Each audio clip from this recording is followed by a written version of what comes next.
Thank you for tuning in to a very special episode of the Tackling Tomfoolery podcast. I am Malika, starring as Blossom. And I'm just Alicia, being Alicia in an after-school special version. I would give you a name, but I didn't really watch Blossom, so I don't remember what her best friend. Well, I would have to be. Was it 6 or 7? 6, I think, was her friend's 6 sounds right. name. Yeah. Yeah, the little chick who ended up being on the Parkers. Yeah. Which I also did not watch. But anyway, a very special episode. Just sounds like we're doing an after school special, but we are popping in from hiatus to have a conversation that AM and I have been having privately for a long time. And so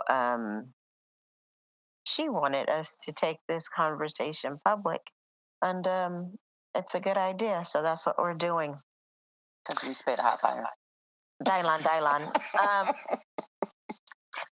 So, in a continuation of the probably at least year or two long conversation we've been having, AM inboxed me on Facebook the other day with the question, would you agree with the sentiment that when we're talking about being pro-Black, we're generally talking about being pro-Black male? Cisgendered, heterosexual. Right, which was my response was something of that nature, saying, well, yes, I do agree. I do think pro-Blackness, as some people, as a lot of people, particularly a lot of Black men, are defining it, means being pro-cis het male, Black and male, basically. So we're going to talk a little bit about that and how it sort of filters into everything else. So the first thing I want to talk about is really how we view pro-Blackness, because we definitely don't view it as being specifically straight, cishet, Black man. No, that's not, never been how I've viewed it. So to me, pro-Blackness is just that. It means exactly what it says. It means being for your people, period. Not for your people as long as they're Christian, not for your people as long as they're heterosexual, not for your people as long as they're cisgendered, as long as they're heterosexual, as long as they are respectable in your eyes. It means being for the equal treatment, the fair treatment, the respect, same opportunities for all of your people, all the Black people, whether they're somewhere on the LGBTQ spectrum, whether they're atheist, whether they're Muslim, whether they're whatever the hell, pansexual, it doesn't matter. It's about being for your people treated fairly, and having the equal opportunity, basically. There are no caveats on it to me. Yeah, I tend to think of it in very minimalistic terms as centering Black people in what you do, promoting, advancing the community, and just putting Black folks and the Black community first, in your perspectives and your considerations and everything, and in the larger scale, yes, regardless of some of the intersectional communities that folks really don't want to pay attention to because of heterosexuality and respectability, and not heterosexuality. I mean heteronormative respectability, politics, and a whole bunch of other stuff too. So, right. Yeah. Right. Education.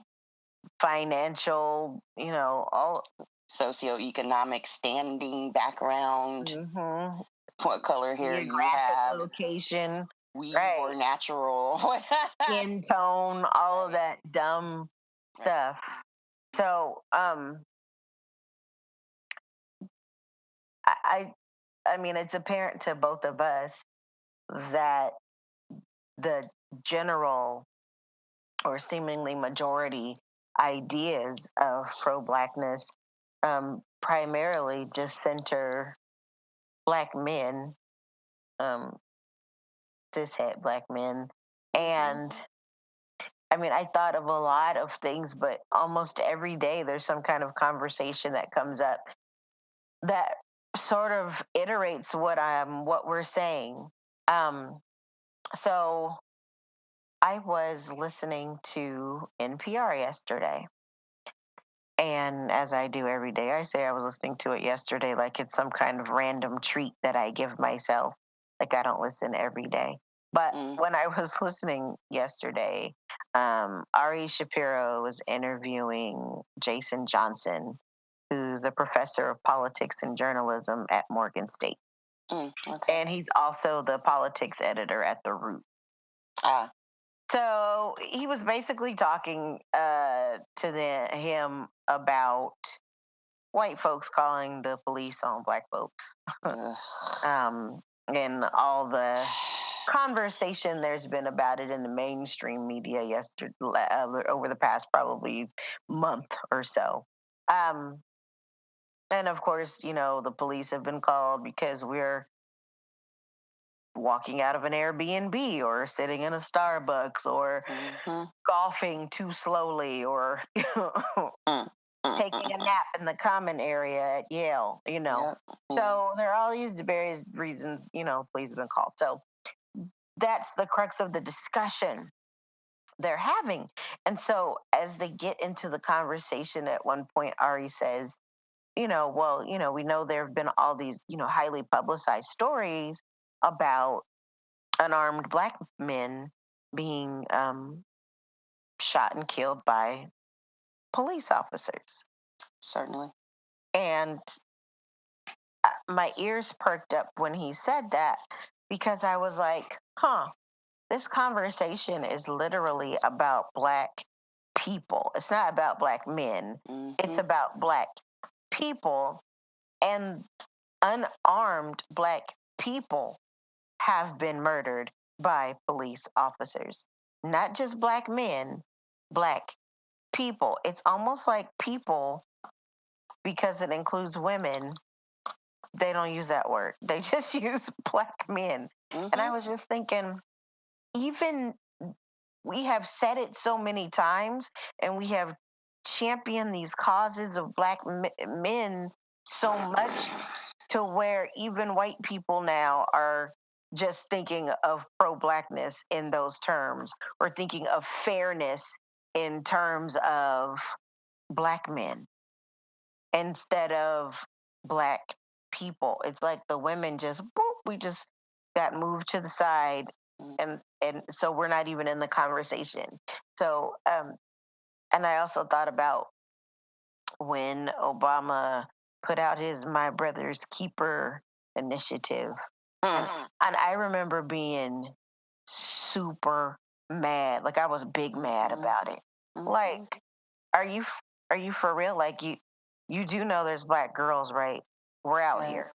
Right. You do know that we are also discriminated against. We are also murdered. We are also in the preschool to prison pipeline. We are also viewed negatively. We are also struggling. We are also flailing. We are also, all the things that are happening to y'all are the same things that are happening to us, only we deal with that in addition to dealing with sexism, misogyny, etc. So to have something and then have it just focused on boys like black girls ain't shit, just it bothered my entire spirit. I was I'm still faulty about it. And that was, I think, 2014 when he announced that initiative, and I'm still angry 4 years later. Yeah, I remember feeling similarly about that. Like, well, but so we're talking about black children or black young people. You do Right. know that there are black, young black women, young black girls who are equally in need of support, who are equally in need of programs and mentoring and all of, they need all of the things. Right. And after we got through talking about this, once we decided we were going to do a show on it, I also had a bit of a conversation about it online. And because I don't like to talk about stuff without having some some factual information, I just looked up a few things. Well, there's a couple of things that are going to dovetail here. One of the first things that came to me is the very high mortality rate of Black women in childbirth. Yeah, I was just literally having that conversation about 15 minutes before we started recording. So I actually found this out a few months ago, and probably the end of last year, and was absolutely shocked and really devastated by it. And the statistic that I first came across was that Black women are 243% more likely to die from some pregnancy related or childbirth related issue than white women. It's like something like 8 times higher than white women. Okay. Then it just so happened the other day I've been listening to the Washington Post has a podcast called The Daily. You know, it's just kind of like they kind of summarize some current events. It's a half hour, you know, it's an easy listen. A lot of times it's kind of what's happening right now, and then sometimes it's just something that they want people to know. So I was listening to it, and it was an episode on this topic, and it was with Linda Villarosa, who I remember used to write for, I think she used to edit Essence, but she does a lot of health writing. So she was interviewing a young woman who had lost her baby. And in between that, they were talking about some details. And the bottom line was that they were trying to figure out the why, because they used to think it was low income, undereducated women, but it come to find out it doesn't matter the income level or the education level. It's the same across the board. And Linda Villarosa, I believe it was Linda Villarosa, pointed to some study that said, yes, it is the inherent stress that comes with being a Black woman in this country, and that because of the stress, our bodies are internal harder, faster, and differently than women of other ethnicities. And to me, if quote unquote pro Blackness was all inclusive and all encompassing, we would be talking about this. This would carry the kind of weight that Save Our Sons or Black male incarceration rates or Black men, unarmed Black men. 60% of women who were killed by police were unarmed. 60% of Black women. 60 fucking percent. But that is not ever the focus. Even when something happens, it doesn't get the kind of traction it does when it's a Black man. Well, no, because the focus first and foremost when it's a woman is her mouth. Why was she so mouthy? Why didn't she just say that? Why didn't she just follow instructions? But when white people say that about the unarmed Black men who are killed, everybody gets mad and hollers out racism. But when Black men and some Black women who perpetuate that same bullshit say that about sisters who get killed, everybody just nods their heads in agreement.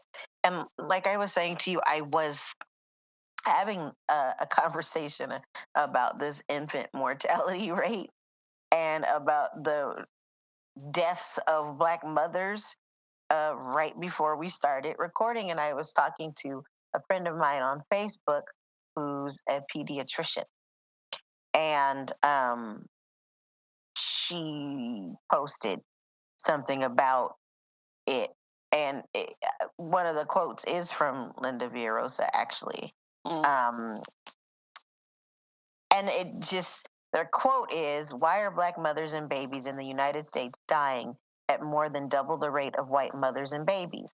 The answer has everything to do with the lived experience of being a Black woman in America." And Yep. yes, except for, and then one of the people was who were commenting on my friend's post was how it's always, you people always have high blood pressure. Yeah, diet. If you people didn't eat this, if you people didn't, whatever it is, lay off the hog moss, right? Because that's of what course all that's Black it. people eat. Mhm. And what I find is that in these instances, like with this particular topic of Black women losing their own lives or their babies dying, what we often get from, the general Black public, right, is the same shit. Well, I heard she was eating a whole bunch of salty food. I heard she was blah, blah, blah. Well, she was overweight. It's always, what could she have done differently Right. to have either prevented her own death or prevented the death of her child? But when it's a Black man who's losing his life, or a Black man who doesn't give birth but has lost his child, then it's, oh, I'm so sorry for Don. Look what happened to him. What a terrible thing Timothy had to deal with. Yeah. It's we're always to blame for whatever the thing is that's happening. It's always, if you had not, if you weren't so, if you didn't, blah, blah, blah, this wouldn't have happened to you. But when it is a Black man, then it's, oh, damn this cursed racism. What can we do? I just flashed real quick to that gift from the show within the show on Insecure, where dude's on the ground. I think it's Michael J. White's on the ground talking about, I hate slavery. Right. That's what it is. Like, I hate racism. Oh.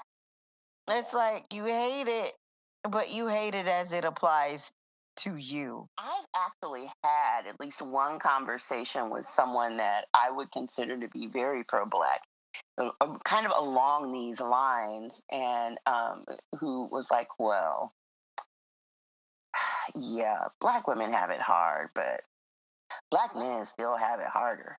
Black women are getting educated at higher rates and such and such and such and such.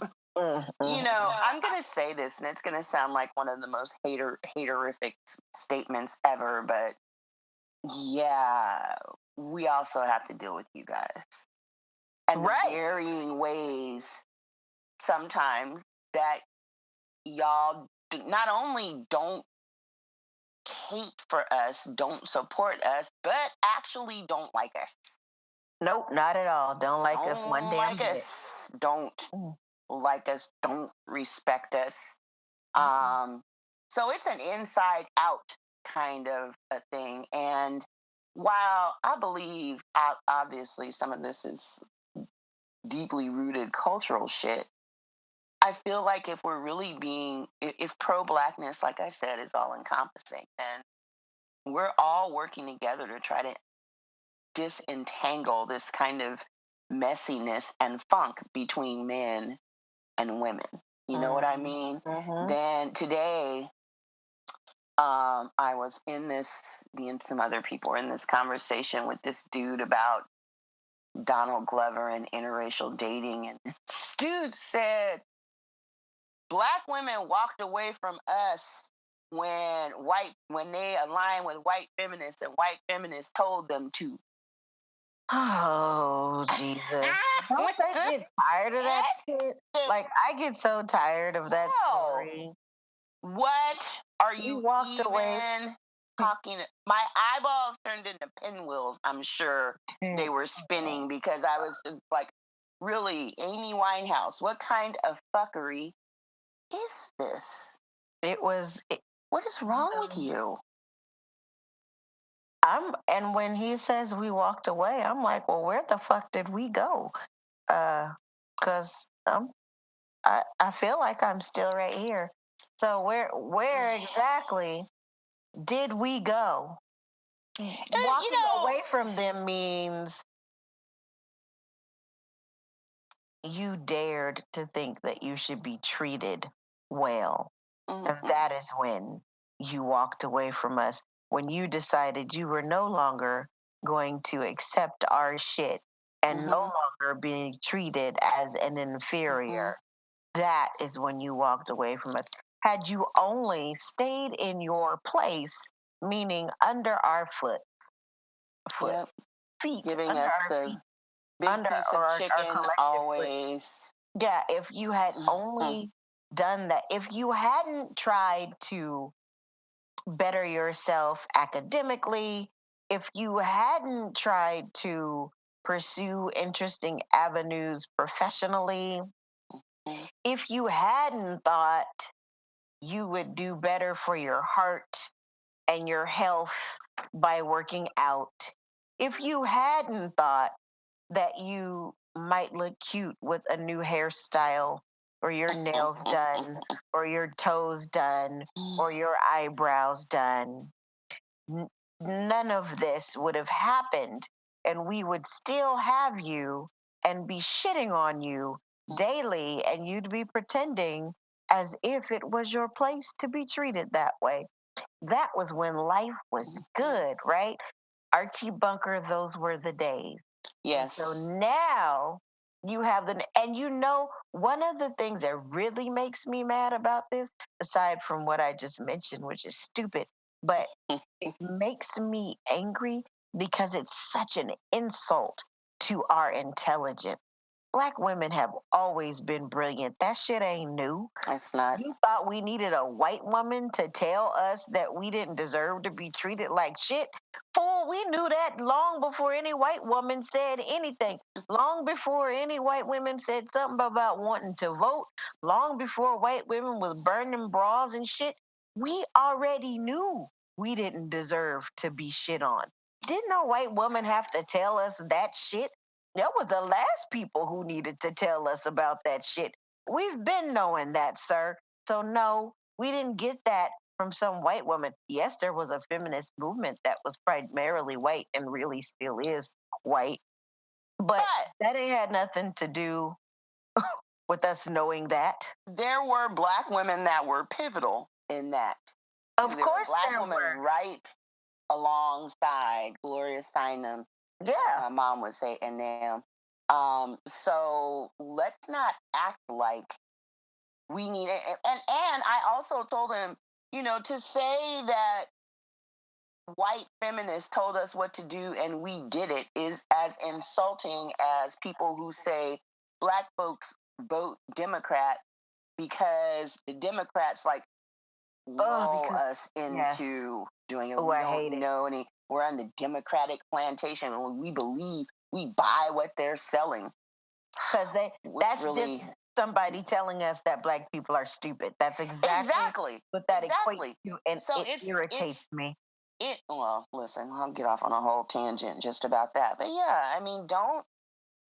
And the best part about it, this chick came in and did a whole damn soliloquy, which I usually am not for in comments, but she was so on point. I didn't understand my life and just broke all of the things down to him, including veering off from feminism and into womanism and how womanism came to be and what it is. And it was amazing. I also, as far as listening to feminists, listen, it's not like black women by and large were the ones at home being housekeepers. No, we while had their to work husbands to went take out. care of white Our people's asses kids have always while we had to left our work. kids at home. Yeah. Right. We've always been working. It's not like we were at home being housewives and mothers and we're bored and I was like, you know what? This is some whole bullshit. I need an identity outside of this. Let me go do such and such and such. Mm-hmm. I want a job.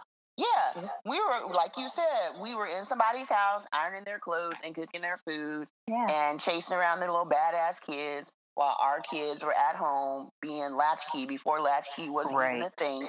So it was tiresome. And again, I believe, I don't know this cat hardly at all, except I see him around in different groups.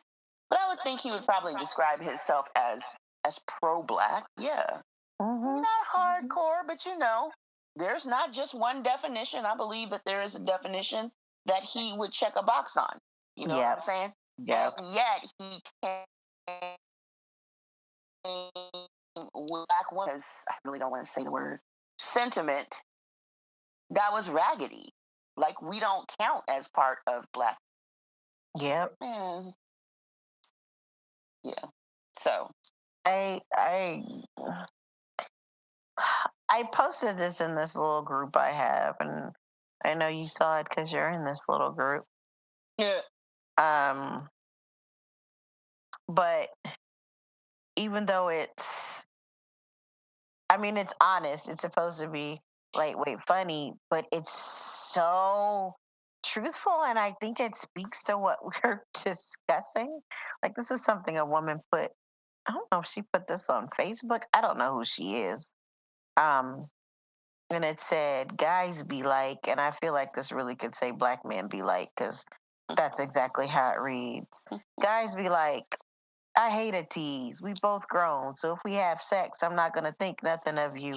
But if you fuck me on the first date, you a hoe. Yes, But all I'm looking for is a girl who wants to come over and chill, no pressure, but expect sex, cause you ain't just come here to watch TV because I don't have money for no date. But don't play me like I'm some broke dude, because I can buy girls who wear their real hair, but natural hair is nappy and rough comb will relax that shit. girl. But black girls only wear weaves and straight hair because they want to look like white women. And I love Spanish girls because they crazy and speak their minds, but black women always want to argue about their feelings. And I don't have time for that kind of argumentative attitude because I just want a good girl who just wants to stay home and relax. But girls who stay home are wild boring. I like a girl who I can go out on dates with, but don't ask me for no money, gold digger. I just don't want no kids, but why I gotta wear a condom? You got something? I just want a loyal female, but I'm gonna keep fucking my ex and my baby mama and a bunch of other bitches because all these girls want to be hoes, even though I'm fucking other dudes' girlfriends. I deserve better. I want a good girl, but my WCW is gonna be a stripper because I love fat asses, but I don't want no stuck up girl, but she can't be ugly, skinny, fat, or broke because I have high standards because I like smart girls with degrees and futures, even though I don't even have a diploma. She just can't have a criminal record, but I have felonies, so she got to be a ride or die. God damn it, if that wasn't the most honest shit I've ever seen. And it kind of sums up the, like, if brothers didn't see us this way, then we would be included in the pro-black conversation. Man, But I remember very specifically when I first got divorced and was trying to call myself maybe dating some. Really strongly feeling all of that. I was so confused. Like, what am I? Wait, but I'm supposed to this, but not that. But do this, but not that. But then also, it just felt like conflicting messages. Boom, boom, boom, boom, boom, boom. And I'm not saying that's any less true now. I just know how to navigate it a little bit better. You know what I'm saying? Right. But yeah, and yes, if we were really valued, if we were really held up, shit like that would not exist. Those memes about whose plate do you fix first would Who gets the big piece of chicken? Who gets the big piece of chicken? Your man and your daddy argue and they fall out and your husband gets up and says, or your man gets up and said, let's go. Are you going with him? Or are you going to stay at your mom and daddy's? All of it. In a conversation. I in that particular conversation, some person who always posts dumb shit like that posted that question and I said, why in the world would I be with anybody, my spouse or my father, who are arguing and talking to me as if I'm property or some kind of spoil of the verbal war they're having? I'm going to get my keys and get in my car and drive the fuck off, and I'm leaving everybody there. Right. Like, you're not going to argue and think that I come with the winner of the argument. Are you kidding me? And the argument ain't got shit to do with me anyway. I'm gonna leave both you dummies here, and hopefully you figured yourselves out. I'll see you later, husband, since we live together. Right. But I'm not sitting at your husband. What do you do? Yeah. I do what I want to do, which is leave. How about That's that? so true. I do what I want. And which that boss of you are you going to pay attention to? Right? I'm the boss of me, and I'm gonna get in my car, probably go to a bar, order myself a good glass of bourbon, and call a friend and see who all want to come up there. That's what I'm finna do. I'm not gonna sit here and decide. I was the number of women who said, "Well, my husband, because we are one in the vows, and Jesus said, and whatever." I was like, you leave your parents and cleave unto your husband. Right. I was like, well, listen. Go on, sister. You cleave. I I'm can not cleave on anybody. Both those Negroes are acting the whole fool. Mm-hmm. I'm not picking anyone's side because they're acting a whole fool, and I'm not here for it. How about that? I'm getting in the car because both of you are stupid. I'm getting in the car. Yeah, if I haven't made my point, if I haven't made it clear to my man and my dad that there'll be no disrespect, you know what I'm saying? Right. And they're acting, well, then I'll leave y'all to it. Yeah, I wish you all the best of luck. Boo's gonna have to take a lift home or something. I don't know. Maybe they'll patch it up and Daddy will bring him home. I don't know, but I'm not in it. No. Maybe I'm the one lifting. I don't know, but that's not a thing that. Yeah. Anyway, I was like, how's this even a conversation? But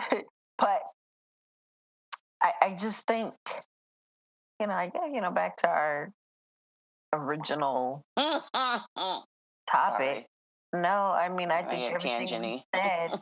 No, I think everything we're talking about has to do with our original premise about the way sort of the majority seems to be defining pro-blackness as pro-cishet black man. And I even thought about, my own upbringing. I can't remember the last time I went to church, but it was many years ago. But I grew up in church, right? And Christian church. And I remember that there was a rites of passage program at the church, but it was for boys. Oh, wow. Just for boys?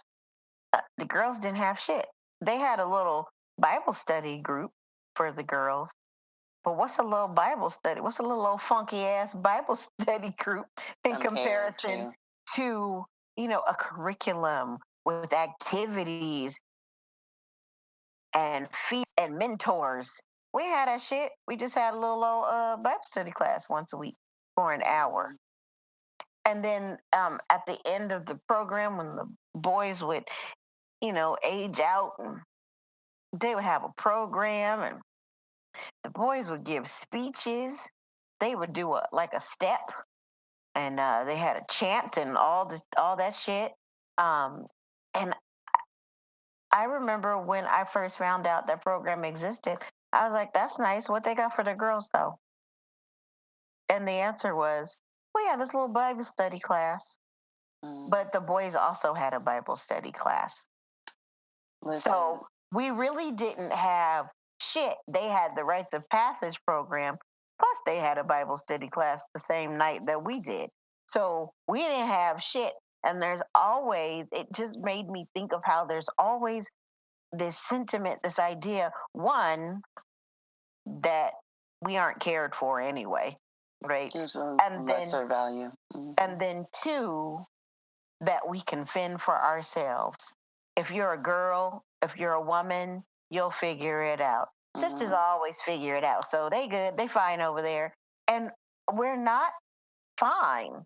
Just because we can be resourceful and resilient and hardworking and smart, it doesn't mean we're okay. It doesn't mean we don't need help. It doesn't mean we don't deserve support. It doesn't mean that we don't need a rites of passage program. It doesn't mean that we are deserving of whatever the hell bad thing happens to us because we're just so independent. It doesn't mean any of those things. You know what I think it is, in part? I think that a lot of these programs focus on boys because, boys are growing up in single parent households, and oftentimes those single parents are women, and we spend so much time talking about the absence of fathers in the home,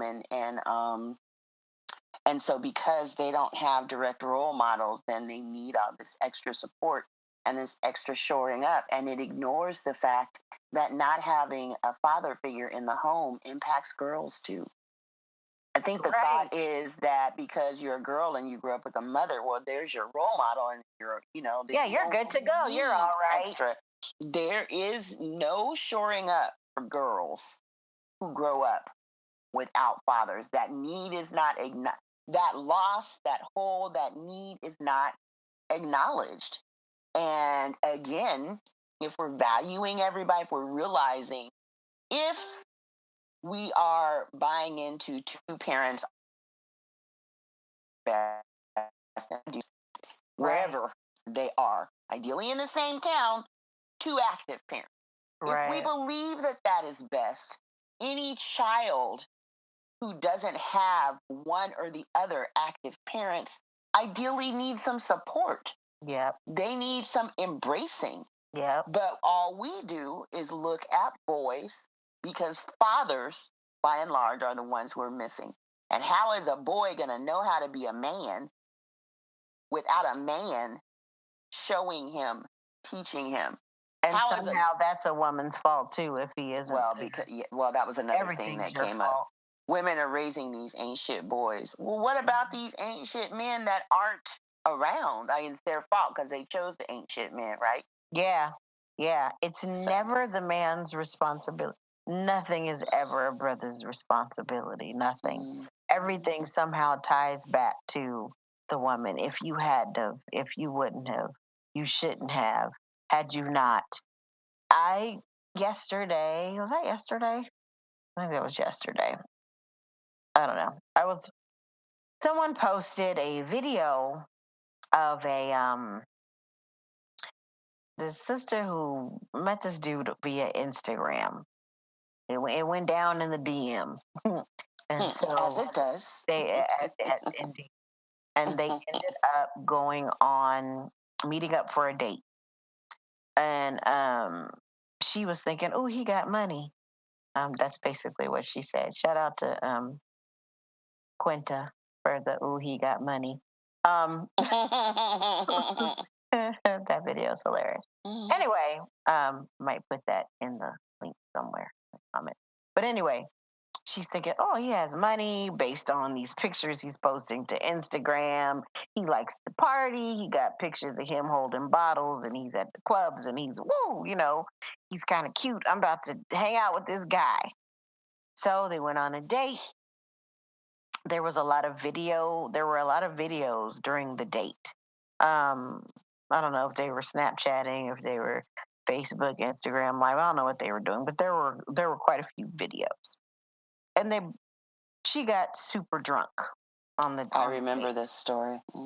And so, oh God, he probably was a little toasted too, but he was not visibly reacting in a similar way that she was, where she's slurring words and barely conscious, right?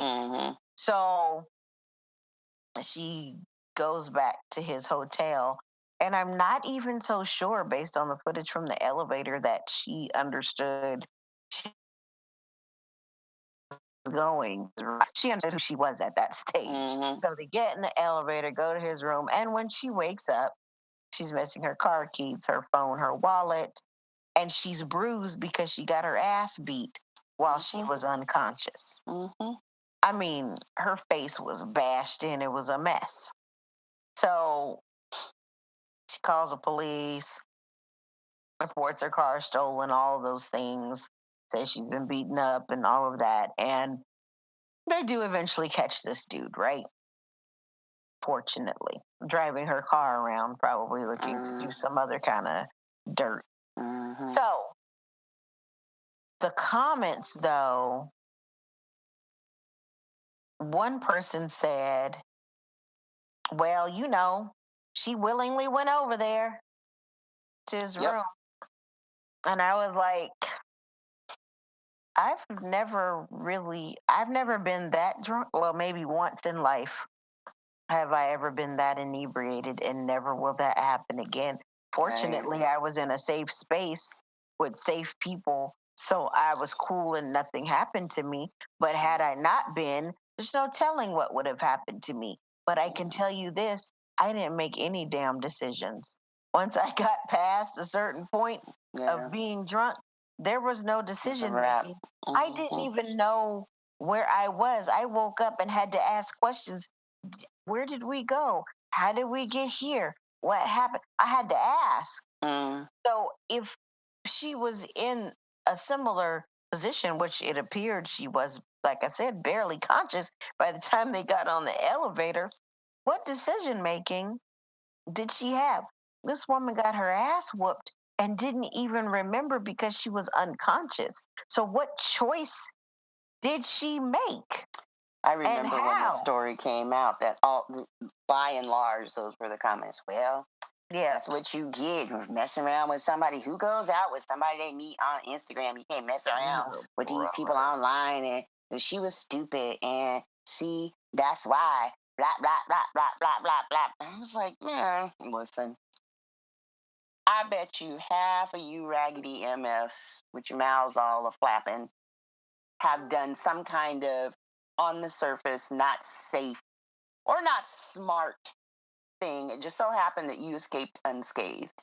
And everybody feels all morally righteous when they weren't the one who got caught up in some shit. Right. But you shouldn't. Said it was someone else, I don't know, maybe a year or so ago, met someone on Facebook, and I think the dude killed her. Oh. That's why, see, y'all be messing around on Facebook. You can't, you but don't, that same can't, person has, blah. That same person got Tinder. Okay. Black people meet. Hey, the truth of the matter is, however you meet someone, when you go out with someone who's a stranger to you, you're taking a risk. You run a risk. Damn you right. You don't know them.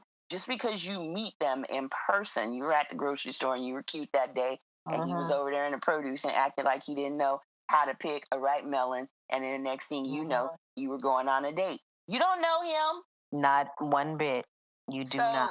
As far as I'm concerned, the odds are the same. A stranger is a stranger. You know what I'm saying? Absolutely. They're not crazier because they have online profiles. Right. Right. The online profile isn't what makes him a predator. Yeah.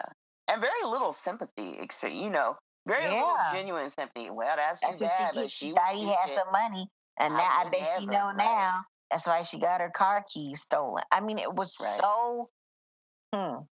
But again, it speaks to our premise of what we think pro-blackness is.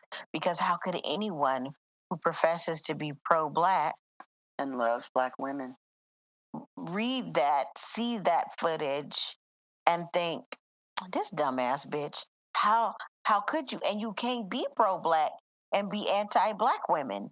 This is not how it works. Then you're not pro-black. Nope. If your pro-blackness is sectional, if it's exclusive, if it only includes straight black men, if it only includes Christians, if it only includes whoever, then you're not pro-black.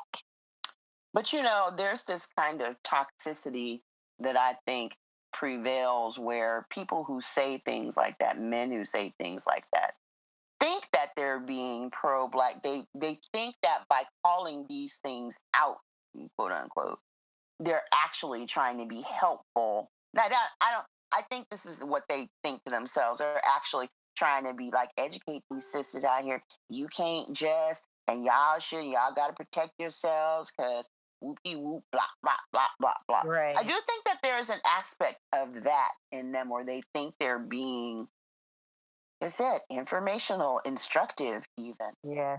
I just hate to see this happen to our sisters, and y'all got to do better and stop picking these dudes, these old no good motherfuckers, these ain't shit dudes. Y'all got to stop messing with these thugs and such and such. You know, y'all need to start giving these good guys a chance. And it ain't never, bruh, could you stop raping sisters? Right. It's never that, bruh. Could you stop drugging and beating up sisters? Right. Bruh, could you stop mistreating the sisters you date? Bruh, could you stop going online and being disrespectful to every sister with whom you have some kind of interaction?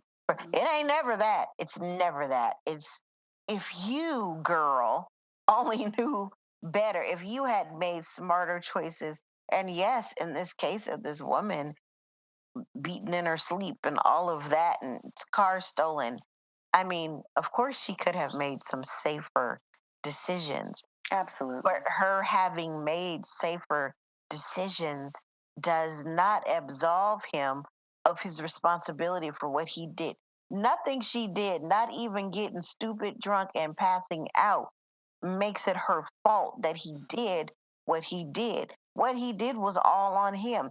If he was either any kind of a decent human being, not even just a decent man, but a decent human,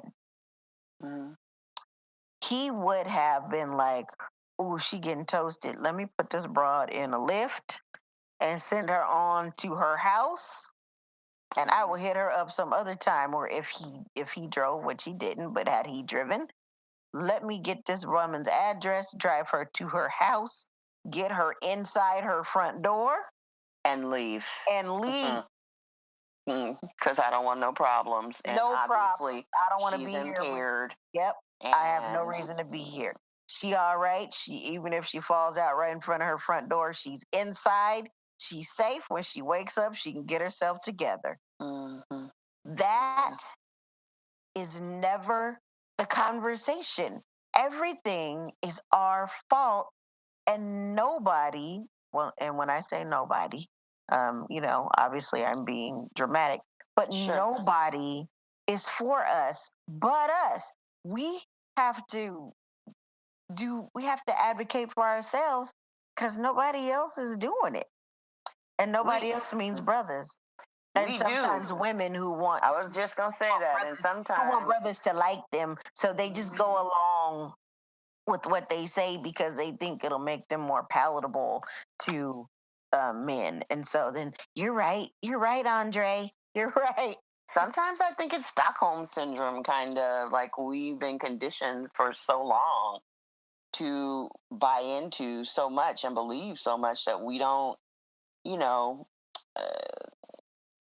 women don't critically think sometimes, Black women. And then you end up with the type of chick that is like, I don't care what anybody says. I love R. Kelly.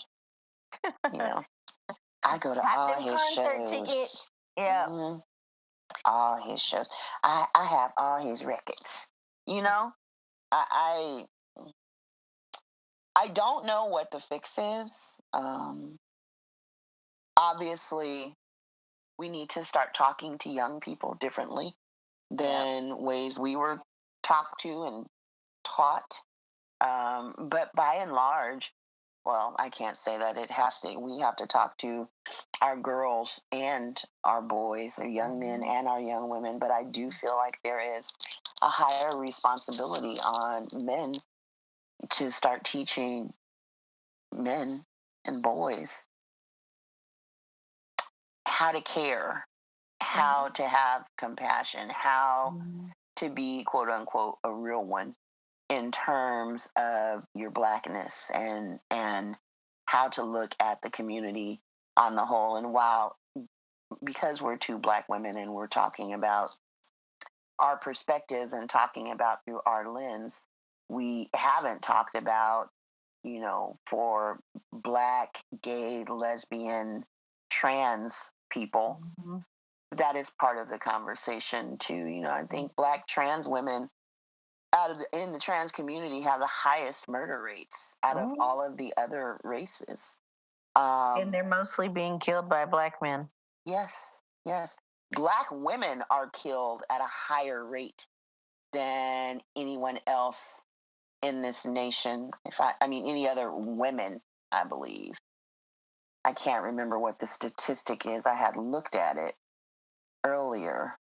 Let me see. Where is that? Oh yeah, it was a CDC study. Black and indigenous women are murdered at a higher rate than that of any other race.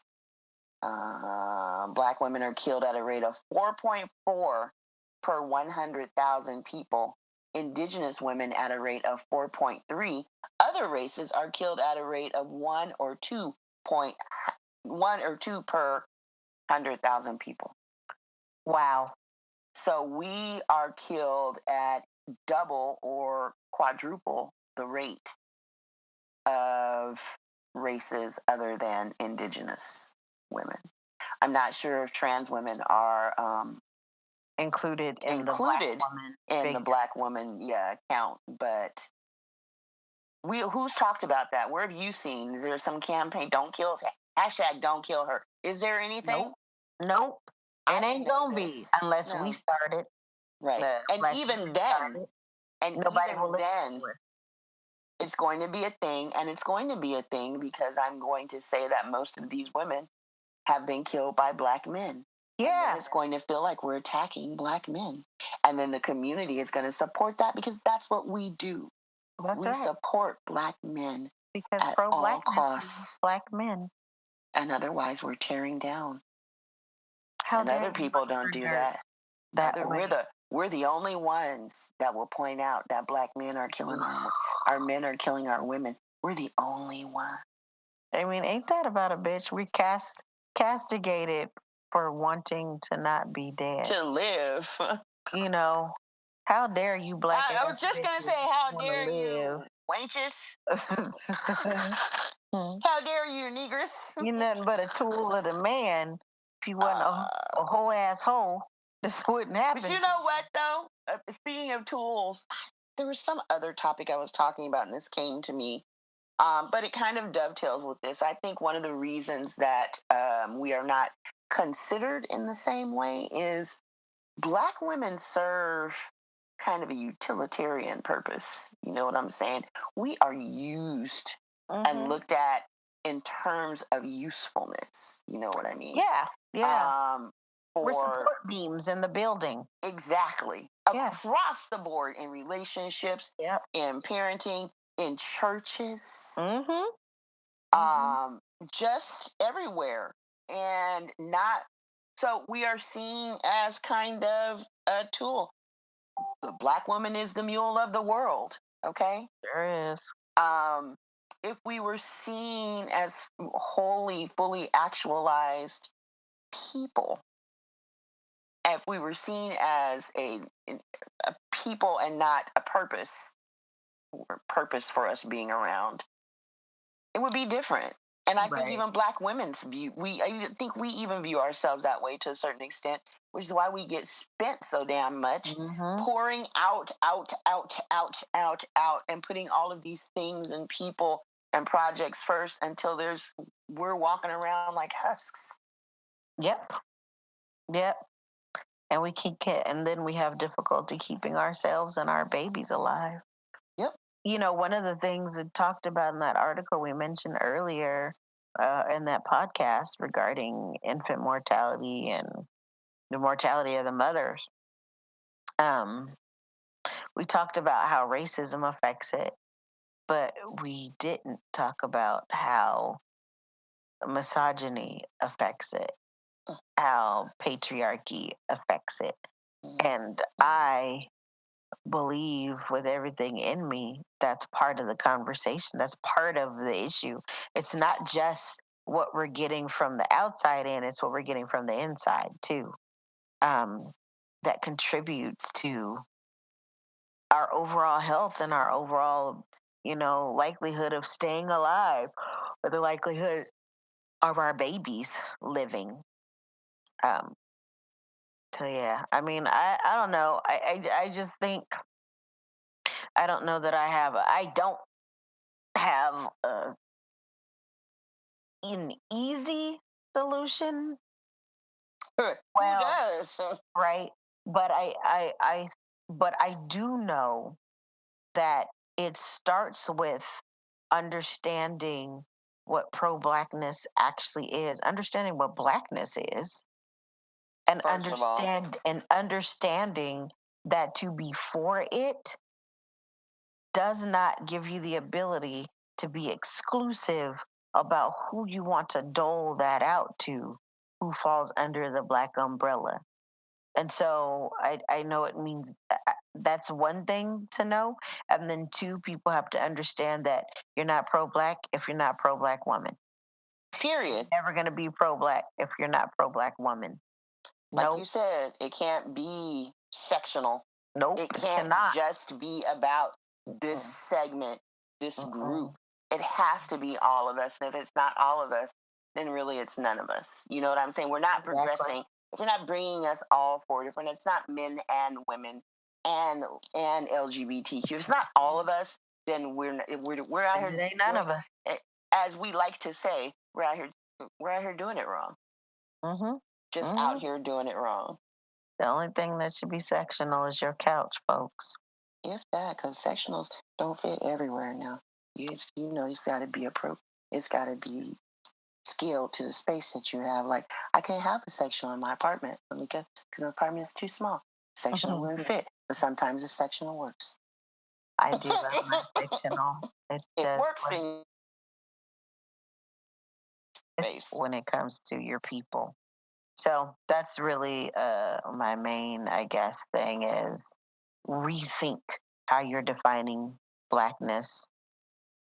Rethink your ideas of believing blackness is exclusive within black people, Mm-hmm. and rethink your anti-black woman stances. Rethink all of that, and maybe then you can start to get on the right page. Because is very much out. It's very much off. So rethink those things. Anyway, that's all I have. I think we've said I think we've said some the things. things. A We lot of talked about we said the things. things. Yeah, we said them. I feel somewhat purged in a way that I don't when we don't record. So thanks, people, for letting us, do the thing. Thank you for tuning in to Tackling Tomfoolery. Thank you for listening. Thank you for continuing to listen. We'll be back from hiatus sometime soon. So if you have comments, please do put them on Facebook, SoundCloud, Apple Podcasts, Stitcher, all the places you can listen to this. If you have something to say, please chime in. We even have a voicemail where you can leave a message and get your point across that way. I don't know what the number is right now, but it's on our Facebook page. Don't ask me to say Check it too out. many things. You can even comment on Instagram. There'll be a little teaser or something that'll be on Instagram, and then you can get your comments in there as well. It's Tackling Tomfool because they wouldn't let me. Which is hilarious. Wouldn't let me Instagram's be a great. hater. Would not. Just couldn't give me the Larry. So anyway, Tackling Tomfool on Instagram and Tackling Tomfoolery on Twitter as well. I mean, we really, really, really would love to hear from all 13 of you who listen. It really is more than 13 people, but it's funny when I say that. So I like it. we totally want to hear from you all. I want to hear some feedback, some input, and some perspectives that aren't ours. Right. So, Agree or disagree. Yeah, absolutely. So please chime in, but just know if you disagree, I'm gonna rip you a new one. Anyway, listen, I if really you won't. disagree and you come with the fuckery, you're gonna catch the verbals. Yeah, you will. Verbal I will hands. hurt every It's feeling not gonna. you have.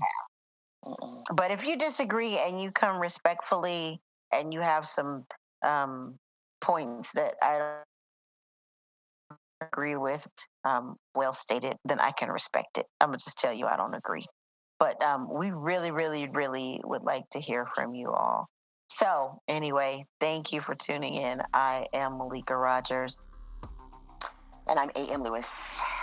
Bye, y'all. All right then. Tackling Tomfoolery is produced by Bren Inman for Evergreen Talent Collective. For more information, find us on the web at www.tacklingtomfoolery.com, on Facebook at Tackling Tomfoolery, and on Twitter and Instagram. Subscribe to the podcast on iTunes, Stitcher, or SoundCloud, and make sure you rate and review the show, as that helps people find us. If you'd like to contact the show, email us at tacklingtomfoolery@gmail.com or leave us a voicemail at 916-573-1065. Let us know what tomfoolery you're tackling. Thank you for listening, and we'll talk to you soon.